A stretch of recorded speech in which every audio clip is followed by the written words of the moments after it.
तर पालघरमध्ये काय स्थिती आहे ती सुद्धा आपण जाणून घेणार आहोत। पालघरमध्ये सध्या सोसाट्याच्या वाऱ्यासह मुसळधार पाऊस होतोय। सखल भागात पाणी साचायला सुरुवात झाली आहे। पालघर रेल्वे स्टेशनवरील रेल्वे रूळ सुद्धा पाण्याखाली गेलेत।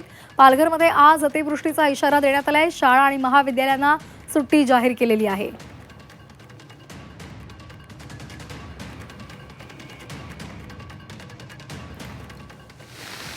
हर्षद पाटील आमचे प्रतिनिधी आपल्याला या संदर्भात अधिकची माहिती देत आहेत।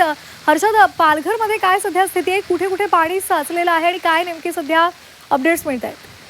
पालघरमध्ये पहाटेपासूनच मुसळधार पाऊस बरसतोय। त्या पावसामुळे पालघरमध्ये आपण विचार केला तर पालघरच्या अनेक सखल भागांमध्ये पाणी साचलेलं आहे। पालघरचा जो टेंबोडे सातपाटी जो ब्रिज आहे तो पाण्याखाली गेल्यामुळे ती वाहतूक ठप्प आहे। त्याचप्रमाणे पालघर शहरात अनेक ठिकाणी पाणी साचलेलं आहे। महत्वाचं म्हणजे पालघरचा जो रेल्वे ट्रॅक आहे तो सुद्धा पाण्याखाली गेलेला आहे। त्यामुळे त्याचा परिणाम जो रेल्वेवर झालेला आहे। अनेक रेल्वे आहेत त्या धीम्या गतीने सुरू आहेत, तर काही 10 ते 15 मिनिटे उशिराने धावत आहेत।